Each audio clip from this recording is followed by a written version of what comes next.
Good evening. It's wonderful to be back with you once again, isn't it, Ronnie? Indeed it is. And in a packed programme tonight, we shall be talking to the landlord of the Whippet Whiskers in Ongar, who tells us that he found a way round the bylaw which forbids him to have singing and dancing as entertainment. He's booked Lionel Blair. And we'll be hearing about Glenda Pickup, who spends so much time in the back of cars, the AA are to start showing her on the route maps. But first the news. Mr. George Nurdle, Britain's oldest muck spreader, 100 years old today, has declined to meet Her Majesty the Queen. He said, I'd love to, but I've got much too much on my hands at the moment. A government directive issued today orders civil servants not to look out of the windows before lunch. This is so they'll have something to do in the afternoon. There was panic this evening at the Moulin Rouge when lights failed and a lift stuck between two floors, trapping 10 topless dancers. Fortunately, lift attendant Jules Grimpet found the emergency button on his 21st attempt. Owing to the absence of his official car today, the Minister of Health went on a walkabout. Owing to the absence of his wife, the Minister of Fisheries went on a gadabout. And owing to the complete absence of toilets, the Minister of Sport went on a roundabout. Finally, there's news today of a big gusher in the North Sea. Barbara Cartland's visiting an oil rig. And now a sketch featuring Mr. Ronnie Barker playing a man who adopts an alternative lifestyle, practices alternative medicine, and joins the Alternative Society. All to get a bit of the other.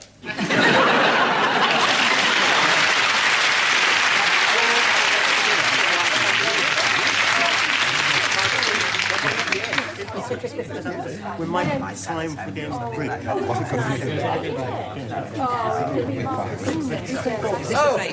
Hello, Roger. I say, hold it down, folks, would you? Hold it down. I'd like you all to meet Roger, who's just moved into the village. Roger. Put it down, Roger. I'll come. Very much. 3 cheers for Roger! Oh, very nice. Well, I must say this is a bit of a surprise. Surprise? In what way, Roger? Well, the fellow who told me was obviously talking through his hat, but, I mean, before I moved here to Nether Edgeley, I was told that you were all, well, it's awful to say, you're all, you know, a bit clannish. Oh, yes, no, he said to me that you were very unfriendly to newcomers. Unfriendly to newcomers, us? Would you like a cigar, Roger? No, thank you. A drink. Borrow my car for the weekend. Or my wife. You see, obviously we're not unfriendly to newcomers. No. Right, now let's settle down. Less frivolity, ladies and gentlemen. Let's settle down to discuss the very serious subject of this year's village fete. All right, now, I made a little list, as usual, but for God's sake, if anyone objects to anything I've asked them to do, please shout out, won't you, straight away, and we'll change it. Now, first of all, Henry, Lucky Dip. All right, Henry? Oh, fine by me, George. Good. Daphne, Bring and Buy store. Yes. Yes. Claude, second-hand bookstore. Yes, Right. of course. Marjorie, homemade preserves, dear. That's it. Ben, I thought White Elephant stall this time. fine. All right. Marion, Bric-a-Brac Bazaar. Yes, dear. And Peter, Pin the Tail to the Donkey. All right? Don't get it wrong like you did last year. Country Craft stall. All right, dear. And Roger, the skydiving. Now, this time, I thought, to open the fete, we ought to get a television personality. Excuse me. Yes, what is it, Roger? Excuse me. I don't know. Was I imagining that? Because did you say that you skydiving? Yes, I put you down in the skydiving. Now, as I was saying, a television personality is really needed to open the fete. What's the matter, Roger? Now? Excuse me. I don't want to be an awful nuisance, but I'd rather not do the skydiving if you don't mind. If you don't mind. No, we don't mind, do we, gang? We don't mind. Rog can do anything he wants to. Yes, don't worry, no. I'll put you down for something else. I'll put you down for the lion taming. There we go. As I say, we must have a television personality because I'm sorry. I'd really rather not do the lion taming either, if you don't mind. Well, it's only for the one performance. Yes, I'm sure. Yes. You know, I'd be happier doing something else. Well, all right, fine. Yes, no, don't worry. I'll put you down for something else. Yes, I'll put you down for, let's see, I'll put you down for, that there. Right. Now then, we must get... I thought of getting Arthur Needless. You see, excuse me, what's or if that? we can't get him, maybe Patrick that? Moore or Angela Rippon. I mean, No, I'm sorry. I don't want to do that. I don't want to do that. Unless anyone else Excuse has me, any... I don't want to do... I don't want to be the moving target in the archery competition. I don't want to be that. Would you put me there? I don't want to be the moving target in the archery competition. Very well, Roger, very well. I'll put you down for the surprise item, all right? What surprise? Well, it's a surprise, isn't it? Yes, I know, but I mean, what sort of surprise? Well, it does involve a crocodile. Wrestling with it, I shouldn't wonder. Well, if you want to escape from the snake pit, yes, you will. it is true. It is true what this fellow said. You are unfriendly to newcomers. Us unfriendly? You're the one who's unfriendly. Yes, you obviously don't want to take part in this year's village fete. I do want to take part in the fete, but I want to take part in next year's as well. Ladies and gentlemen, has anyone any objection if I let Roger look after the bingo this year? You can't do You always look after the bingo. You looked after the bingo for years. Well, maybe it's time someone else looked after it. Hey? What do you think? Now, what do you think? Would you be happy looking after the bingo? Yes, I would. You sure? I would sure. love to No look- objections no, at all. I'd love to look That after would the settle bingo. it, would it? You Yes. would be happy to look Yes. after the bingo. Bingo. Right? Ladies and gentlemen, Roger will this year look after the bingo. All right? Right. I think we better actually have a practice. Lads, sort out the bingo, would you? Come on, you better have a look. Yes, Here we right. are. Yeah. Now, this is the bucket here. That's the bucket. And there's the rope. What's on the end of the rope? The bingo. Oh, I Open see, the yeah. cage, that's why. That's it.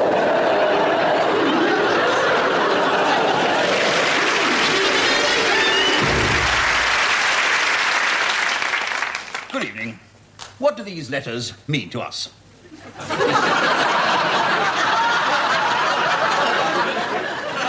Or to put it another way, do you keep something under the bed for an emergency? Well, I want you to take it out, look at it and ask yourself, is it being put to good use? Or am I missing out and making a horrible mess of it all? Now, if you are in the dark, let me put you onto the PO. When it comes to savings, we at the post office are proud of our record. Here it is. It's called I'm in the Nude for Love, and you can get it over the counter if the postmistress is not too busy. And on the other side, you see, is the new passbook, so you'll know your money's going to go round 33 times a minute. Lets it spin out a bit further, doesn't it? Now, we're introducing schemes to suit all types of people. Only last week, a man came to me and said he was a trouser fitter. He'd been putting a little bit to one side every day of his working life. All he'd kept was the pocket money. He'd learned, you see, he'd learned the secret of saving. You've got to be regular. You must never forget, like an elephant. It's no good making a big deposit one week and nothing the next. I mean, if an elephant did that, where would we be? Well, we'd be up to our necks in all sorts of trouble. Now, to encourage young savers, we're going to let them open an account for just 10p. And to make it go a little further, we're going to give them a free gift of one of these. Another smashing gift on offer this week is this piece of string. But this is only for people who want to tie their money up for a long time. If that sounds a bit of a bind, our new hokey-cokey savings account might appeal to you. In this, you can put it in, take it out, and shake it all about any time you like. Last week, my personal assistant, Miss Gladbracket, found her savings book that had been missing for months. There she is, Miss Gladbracket. She found it under the filing cabinet. As she stooped to pick it up, she was amazed at the interest that she built up. And that is why more of you save with us. Now, just have a look at this chart over here. We asked 100 people what they did with their savings. Now, 15% said bank, 30% said building society, and 55% said PO. So we did. But this illustrates my point, you see. Much longer queues at the post office. Now, apart from you 007 fans, I wonder how many of you have thought of holding bonds. Now, I know a spinster whose only source of income is from her basement flat that she rents to a 6'9" exiled African chief named Ernest. She's got some premium bonds, and she tells me she's always waiting for Ernie to come up and solve all her problems. Of course, in the event of a post office strike, the draw is cancelled. And the first to know is my personal assistant. She phones me at the office and just says the magic words, "Draw's off." But I hear you say, is a nest egg all it's cracked up to be? And why should we bother to shell out on savings? Well, for those little luxuries like some beef for the freezer. You'll need a joint account for that, by the way. Maybe for a new bed. And Miss Gladbracket is with me on this. We both think you should have something to fall back on. And she's certainly got that. Now, you see, we're trying to make it easier for you to save. As from Monday, if you can't get to the post office, you'll be able to pay by standing order. I'll just show you one of those. Attention! Standing order. That didn't give you a start. Maybe these new piggy banks will. Now, this one here, you see, that is for people who live from hand to mouth. In there. This one here. That one there is for teenagers, you see. In one ear and out the other. That one's very popular in Scotland. And this one here is for those people who get behind in their payments. Think about what I've said and remember what your mother said about the first halfpenny you've ever had. Put it away. You don't know where it's been. Good night.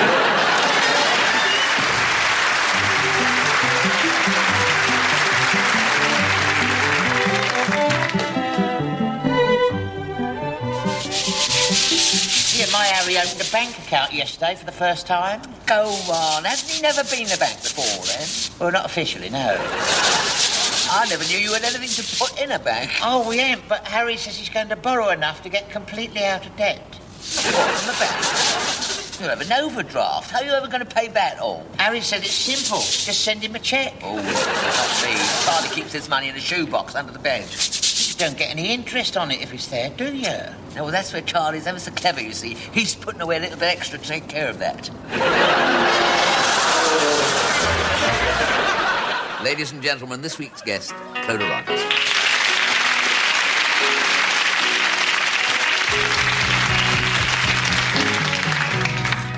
Look at her, the wind's blowing up the road, shining like the northern star, and acting like he answered all my prayers. But baby, I know what you really are. Hey, don't you knock on my door, I won't be home anymore. You will find me out walking in the sun. Oh, you hide it so well, it isn't easy to tell. I know a heartache when I see one.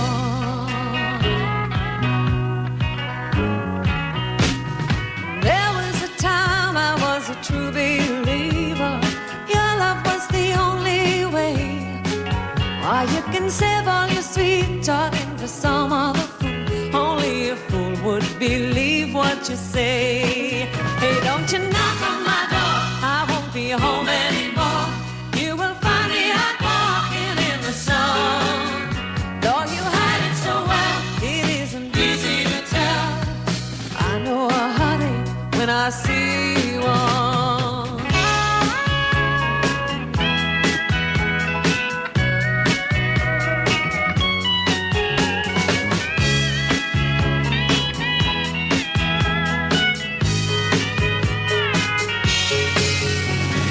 Time is a teacher, it taught me well. A loser is the one who cries. Well, when you cry like a baby and you feel like hell, you'll know that devil by the look in his eyes. Hey, don't you knock on my door, I won't be home anymore. You will find me out walking in the sun. Though you hide it so well, it isn't easy to tell. I know a heartache when I see one. Hey, don't you knock on my door, I won't be home anymore. You will find me out walking in the sun. Though you hide it so well, it isn't easy to tell. I know a heartache when I see one. I know a heartache when I see one.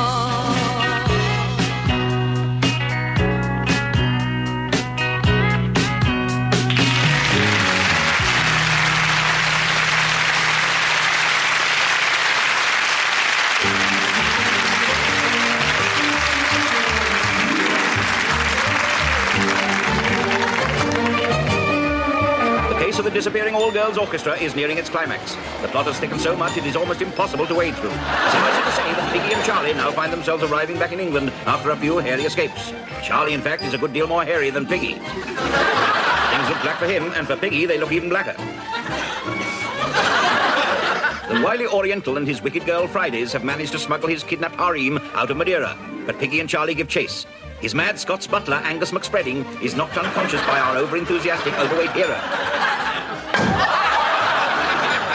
Charlie took his place and is even now arriving in London with his bevy of beautiful booty. Mrs. Bumstead, stalwart leader of the girls' orchestra, and Susie, our heroine, follow in a taxi to a Chinese restaurant in a seedy Chinatown area in Dockland. Susie insists they keep a low profile, and Mrs. Bumstead is doing her best.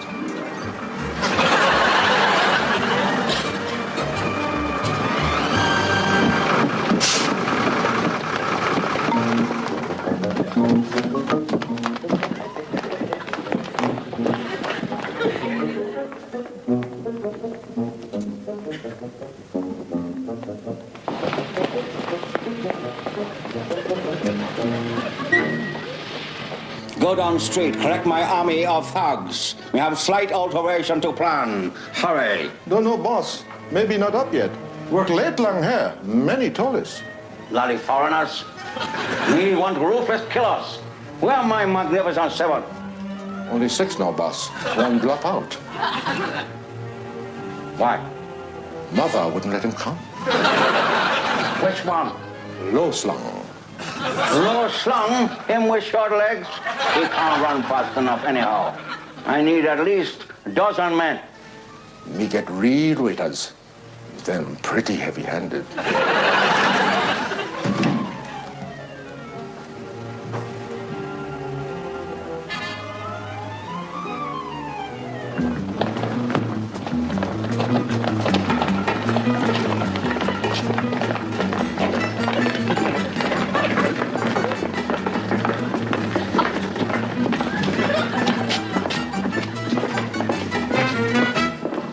I just seen Angus and girls in back room.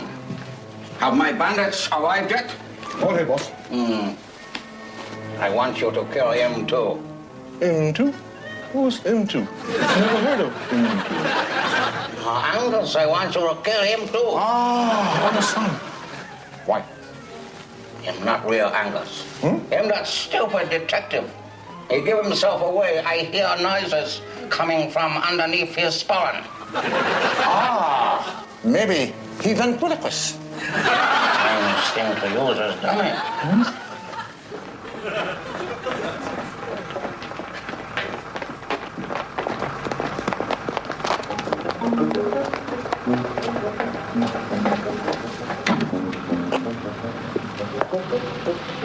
Fancy a bit of fun, sweetheart? Good Lord, good gracious too. What ho, what now, and how are you? Not a very good rhyme, Charlie. But you know it was me. It's the way your kilt hangs. Don't you start. This is reporting the SS Uganda, which leaves Southampton this afternoon, bound for Hong Kong. Now get to Southampton as quickly as possible and take Mrs. Bumstead. Where's Piggy? Isn't he with you? Well, I lost track of him. I mean, for all I know, he might be lying in the gutter somewhere. Dead? Or drunk. But surely someone may have spotted him. Not necessarily. I mean, in that outfit, he looks like a black plastic bag full of garbage. Coming! What? 20 quid? Why, that's a mint. You sleek it, cool and ticklish mint.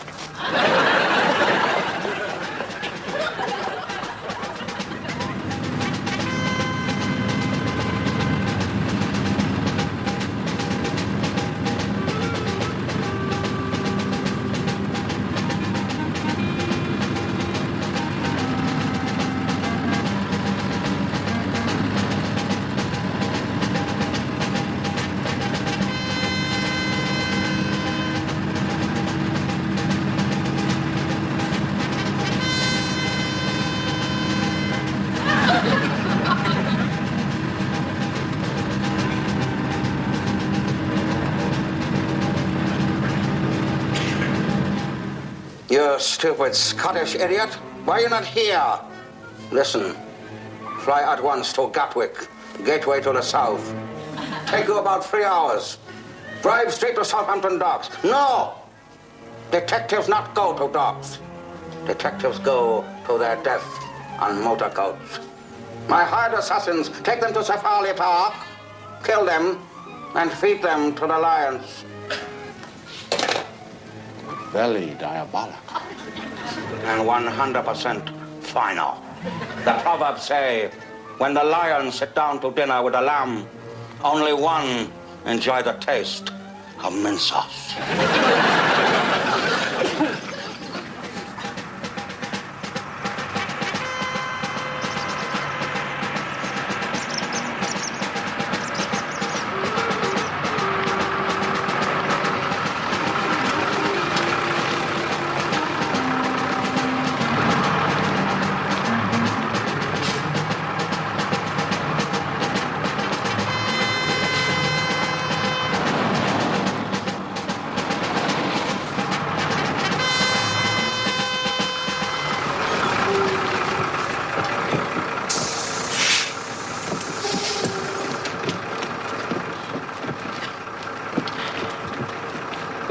Out you come, fiddle-dee-dee and rum-ti-dum. Dear, dear, dear. Will you try it?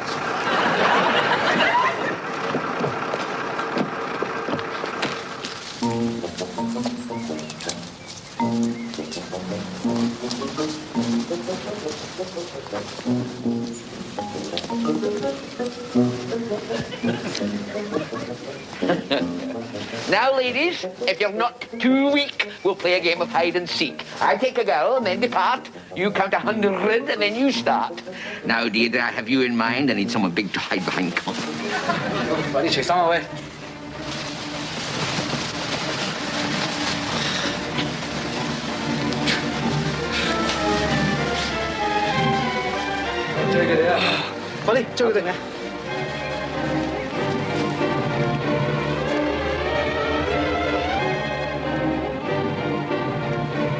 What will happen now? Will our ill-assorted couple dodge the yellow peril, or will the lions get them? Will they turn out to be the men you think they are, or will they merely turn out to be the men you? Don't miss the final captivating episode of Band of Slaves.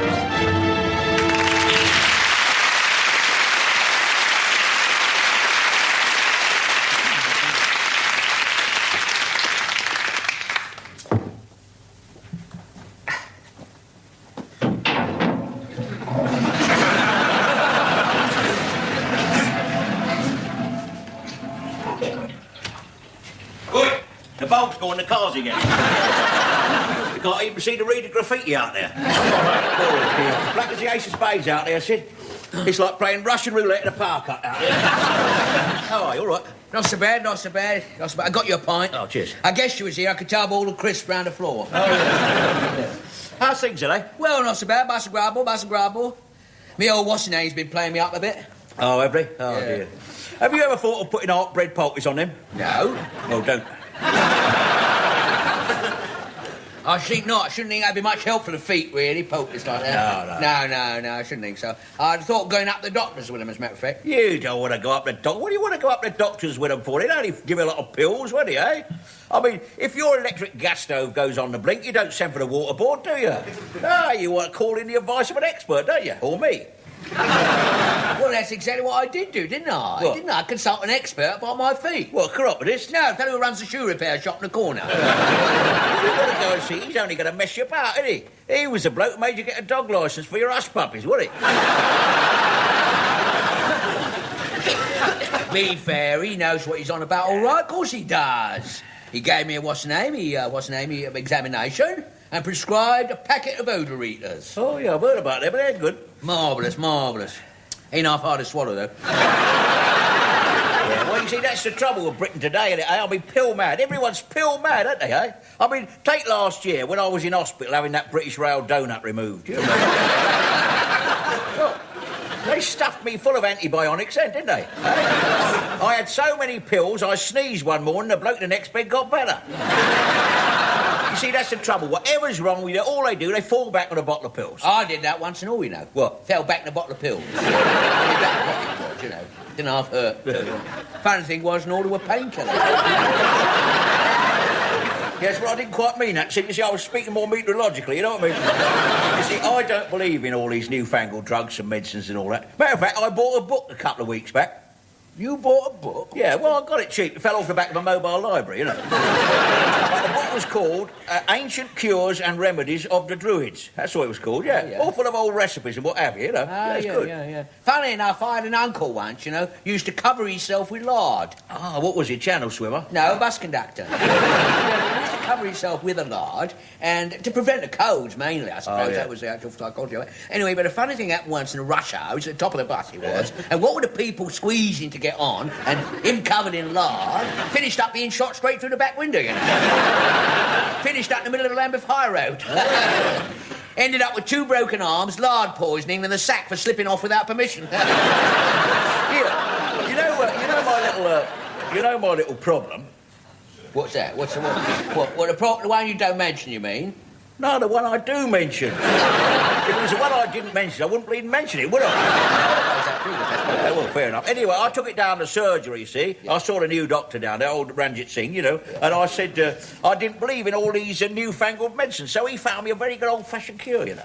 Yeah, what he said, I've got to go down the common when there's a full moon, right? Yeah. Take off all my clothes and run 3 times round the tennis courts, waving some runes above my head. I thought you'd already tried runes as a cure. No, that was prunes. That was... No,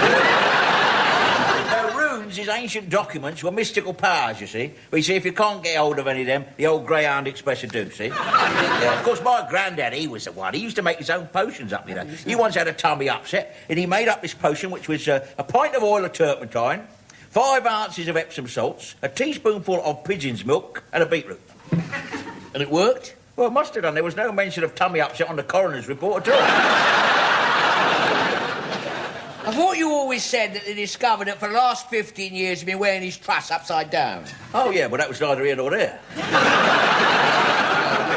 No. Here, I'll tell you what, you coming with me then? I'm going down to tennis courts now. What, is there a full moon, eh? Yeah, got me Greyhound Express and all. I'm going to try that. Oh, lovely. Listen, do you mind if I drop off at the chemist, get a film for me camera? What for? There won't be much to photograph. Well, you never know, he might have cured it.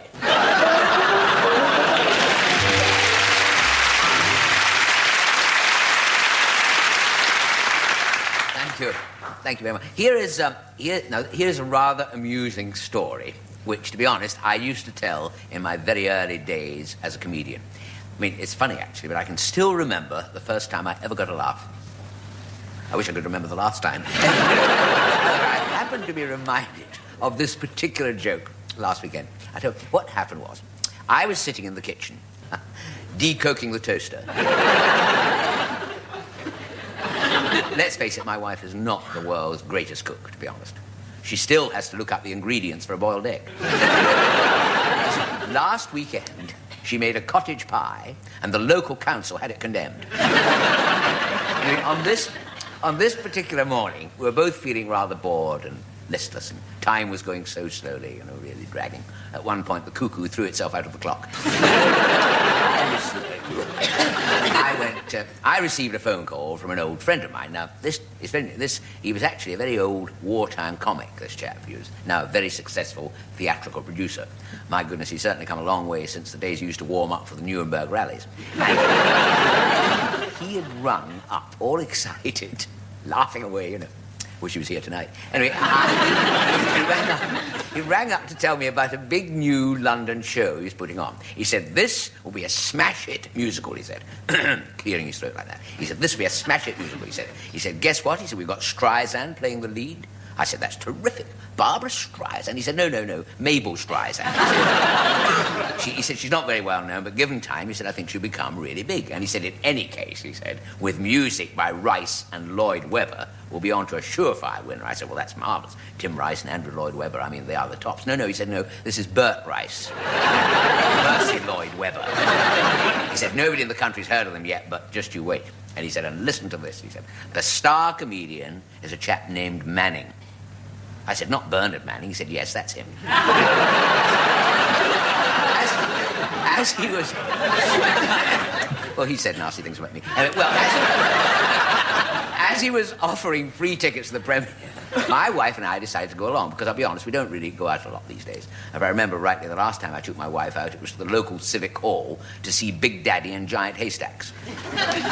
That was the famous night when both men's tights split open. And we were treated to a display of all-out wrestling. Now, that was the last time we went out. I did actually offer to take her to see the 1981 Labour Party conference, but unfortunately she can't stand blood sports. So anyway, there I am at this glittering gala, rubbing shoulders with the beautiful actresses. Well, not exactly in my case rubbing shoulders, but having a good time generally.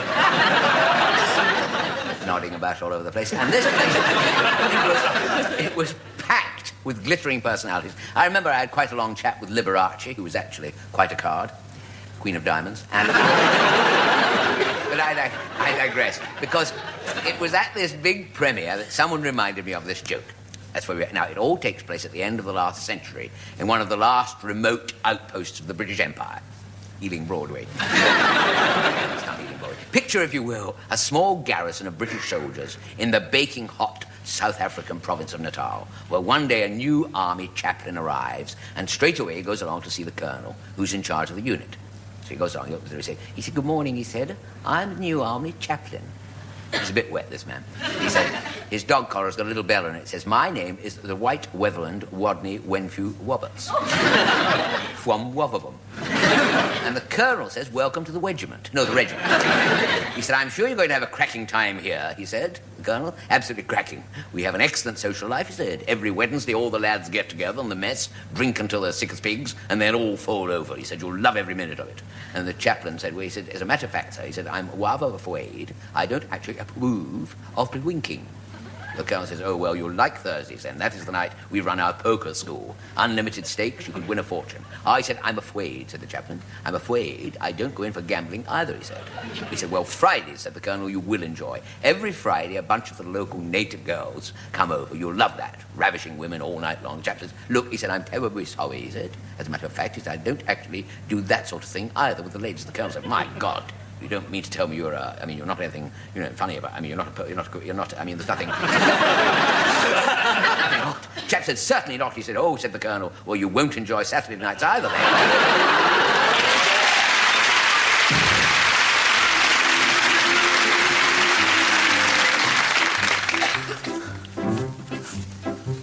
In a garden, when you're digging dusk and dawn, and you're raking with the raking till you're flaking on the lawn. Upper classes want their grasses like a bloomin' billiard ball. So we mow 'em, but it's blow 'em. Say the gardeners are effing them all. In a garden, with the nibbles spade and hoe, growing entries for the gentries at the local flower show. But the judges notice smudges on the carrots on her stove. It were rabbits with bad habits, no medals for effing them all. Every stately home has got some lovely things to do. Bewley has got a car or two. Woburn has got a stately zoo. Effingham Hall has got damn all the visitors do get chuffed. There's only a moggy, 2 ducks and a doggy. And one of the ducks is stuffed. In a garden, when the trippers pay a call, we look humble, never mumble, but it's plain that we're effing them all.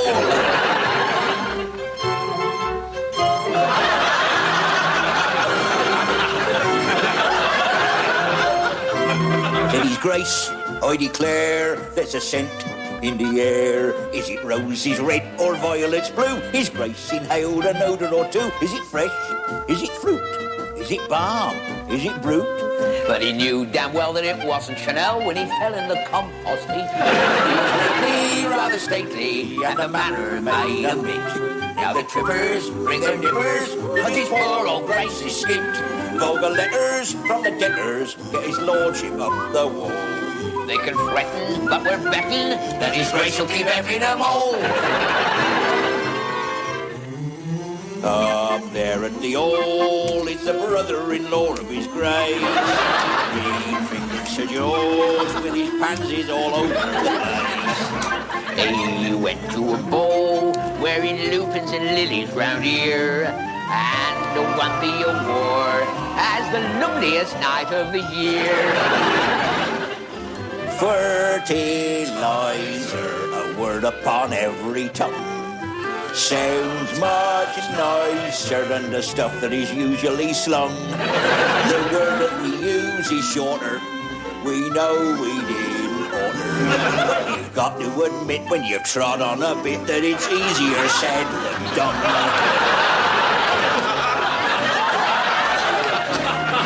Her ladyship bought a sapling. She wanted to grow some logs.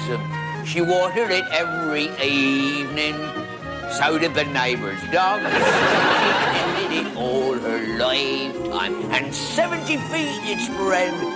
But now she's not here to enjoy it, 'cause the damn thing fell down in her head.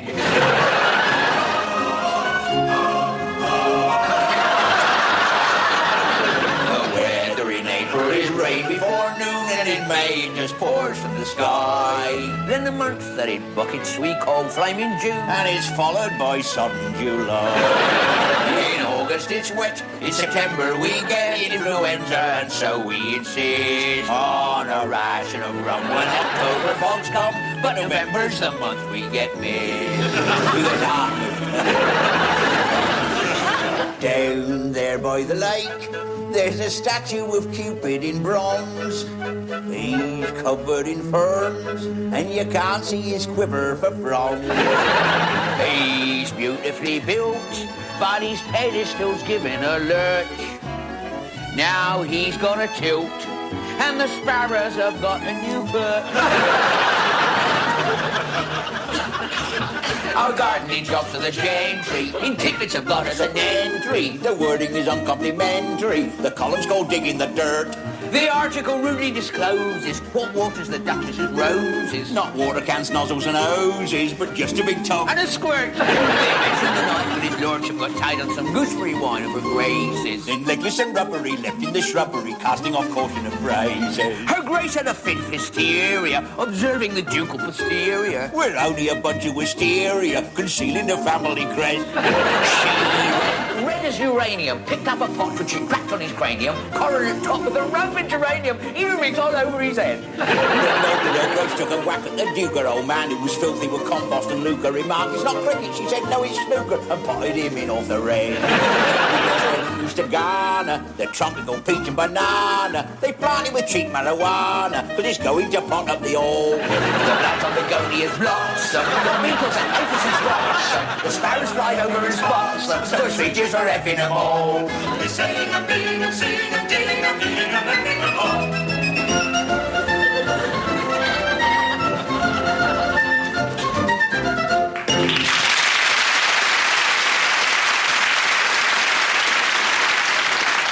Well, that seems to be just about all we have time for, doesn't it, Ronnie? Yes, indeed it does. But before we go, a few late items of news. In the Celtic versus Rangers match tonight, fighting amongst the crowd was interrupted when football broke out on the pitch. Harmonica virtuoso Larry Adler had a bizarre experience tonight at a concert sponsored by the Brotherhood of Faith Cure Practitioners. Halfway through, the holes in his mouth organ suddenly healed up. Auberon Clamp, the Byfleet man who spends 6 months of the year as a concert pianist and the other 6 as a washer-up at the Savoy, tonight combined his 2 careers to wonderful effect with a delightful rendition of Handel's Dirty Water music. There was an embarrassing incident today at a Hollywood topless barbecue wedding reception when Raquel Welch got too near the charcoal and toasted the happy couple. Finally, Linda Gouge and Denzel Wallop, the Prestwich couple who make mad, passionate love every time they eat semolina, blancmange or suet pudding, got married today. They plan to live happily ever afters. Next week, we'll be having a special musical show in which we'll be talking to the lady opera fan who's keen on baritones, mad on basses, and will do anything for a tenor. And I will be meeting the woman who claims to have slept with every member of the Halley Orchestra and admits to being a bit of a symphomaniac. Until then, it's good night from me. And it's good night from him. Good night. Good night. Good night.